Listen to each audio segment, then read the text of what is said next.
Hello, Happy New Year 2017. Finally, I know a lot of us are over and done with the whole 2016. Like, oh, finally we can move forward. Okay, it's all in how we show up to every experience. And truly, there were some beautiful lessons for me, speaking from my own personal experience, as a result of this past year. I can tell you it wasn't the easiest.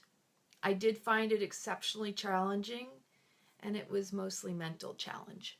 So ultimately, I wanted to share some of the wisdom of my mind this year because it really humbled me. There were times when my mind would go on this tailspin. All of a sudden, it just brought out these old patterns of belief, these old behaviors, these fears. Because ultimately, when the mind goes in a tailspin, it's because of fear. If it can't settle in the present moment, it's because it's fearing something in the past or the future. Again, it's all about being centered in the moment. It's all about being in this now. If our mind is too calculating on the future or too stuck in the past, how are we going to experience this moment that we have right here, right now? So the wisdom that I gleaned from this year that really, really humbled me, but also was tough when I was going through it, as I would watch, I was confronted with these beliefs, these thoughts, these patterns that were erupting. And I could see them happening and going, whoa, wait a minute. This is like, we're reliving something here. And the mind does that because what it knows is only what you've experienced. And it really boils down to the ego. The ego is what is doing all this, movement in the mind. The ego sees through the filters of your experience. It can't see anything else because it hasn't experienced anything but what you have experienced. The mind is vast and knowledgeable. It has an information store of what you've experienced, of what you know, what you've learned. And it has a witness. And it has that interactive ego of the defender, the watch guard, who wants to step up and protect you. Because you don't want to turn around and have a bad experience, right? Well, the ego wants to step in with the purest of intentions to protect you from some of those past hurts and pains that you've experienced physically or emotionally. So when your mind goes in these tailspins, it's almost like the ego is like going into a tremor of chaos of, uh-oh, I don't know, this feels familiar. Your body's getting that same sensation you had back on another experience. Because it's actually watching you as you navigate through experiences. The ego is going, okay, let me see how she responds, see how she reacts. Does she have that tension of something's about to happen? When you have an emotion, if you don't allow that energy to continue to move, energy and motion, the ego steps in and goes, wait a minute, I see something needs the attention. Do I need to go into the stories? Because that's what the thoughts and the belief systems are. They're stories you've created based on experiences. So when you have that moment of tension and the ego witnesses it, the ego goes in and wants to step in, and with the purest of intentions, it wants to protect you. But the reality is the ego's only there witnessing what you've been through and what you're going through. And there's a filter, and it can only know those experiences through the vision, but it doesn't feel it. And that's where the physical body is separate from the ego. But ironically, the physical body still responds and reacts and lodges and manifests a lot of what gets held in the mind, what we hold on to. So this was really humbling for me because I had to really sit and witness these old patterns of thought, these old belief systems, kind of like reliving experiences. Because then I had to sit there and go, well, why is this so traumatic that I'm really freaking out? I was creating my own suffering by getting stuck in the past, because that's what it is, experiencing the past over again in the future, in the present. And the ego can't even know what it truly feels like. It just wants to step in and protect you. So the truth is, the only way you can move through and make changes is to sit with it and confront it and allow yourself to see, where did this originate? Trace it back. Why is it I feel that way?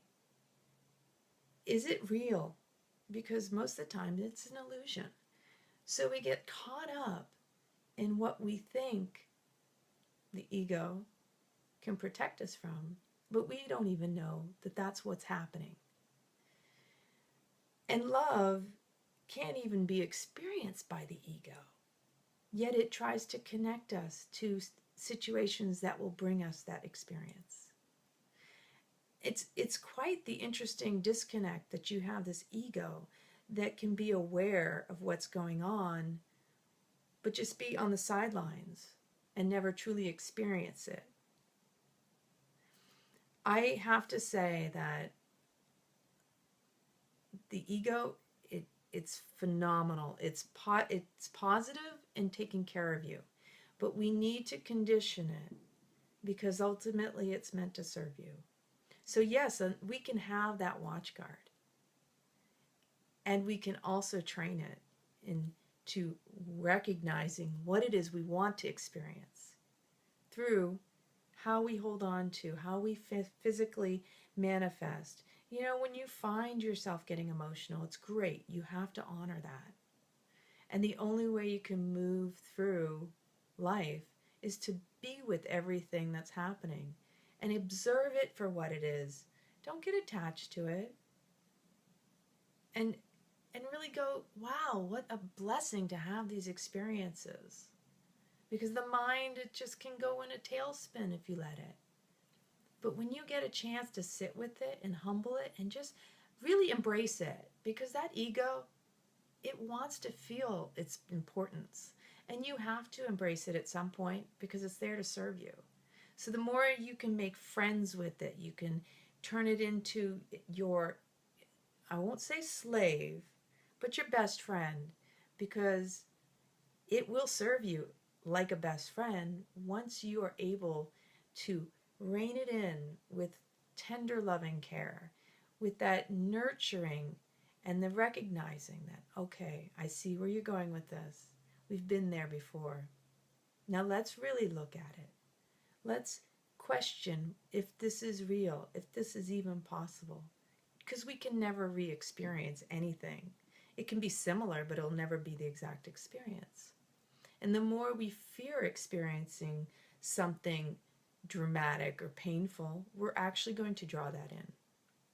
So this is where the ego can actually play a big role in you manifesting the worst case scenarios or even the best case scenarios.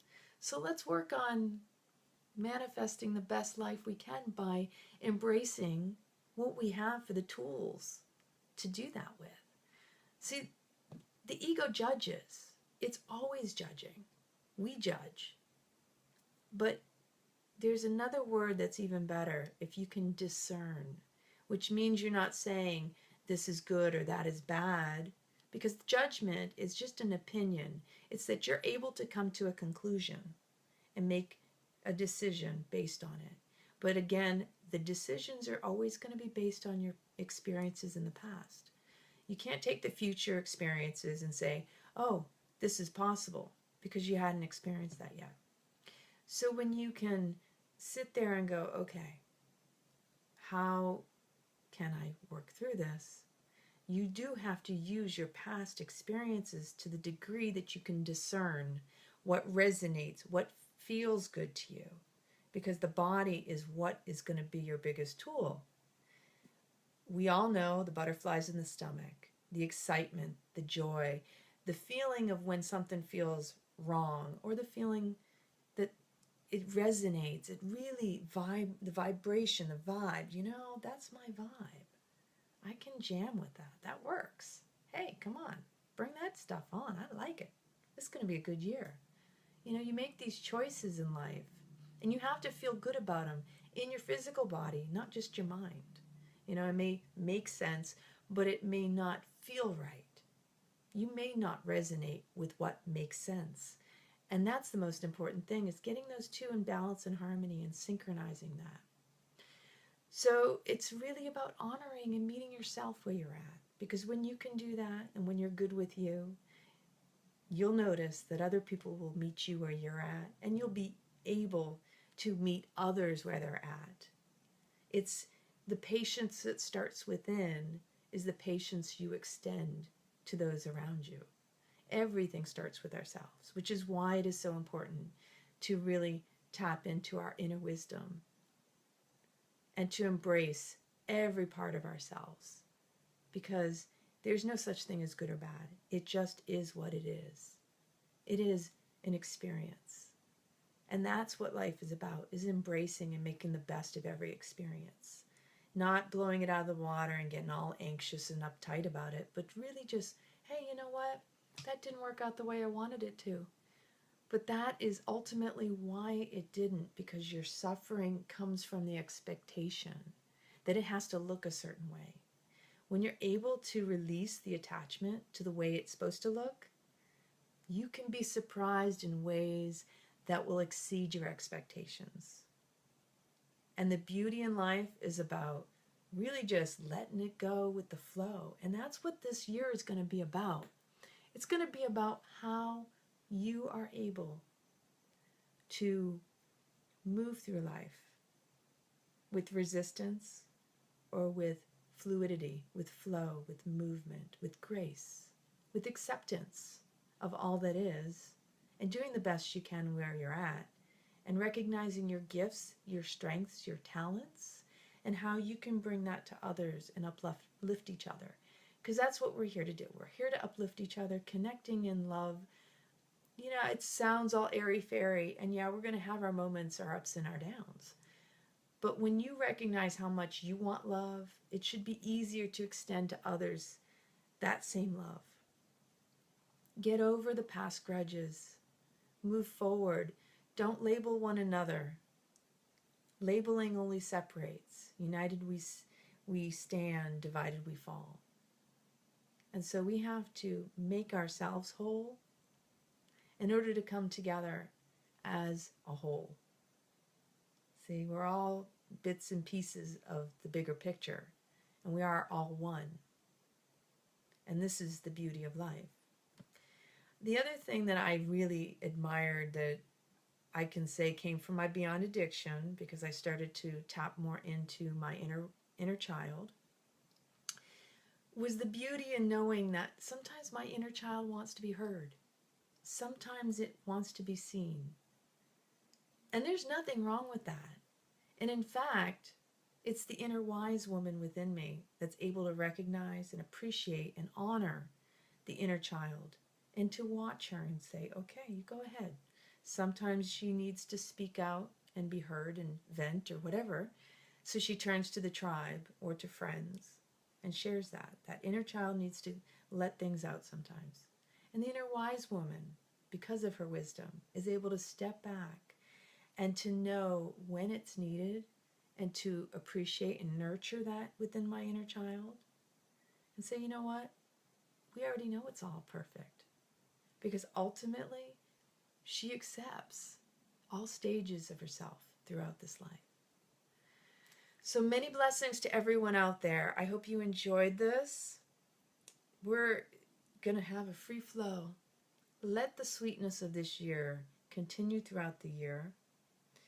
Imbibe it into everything you do. Allow your heart and soul to shine and be open. Be vulnerable and authentically who you are. And I send you lots of love and blessings for this new year and so much more. May it exceed your expectations, and let them be light. Blessings.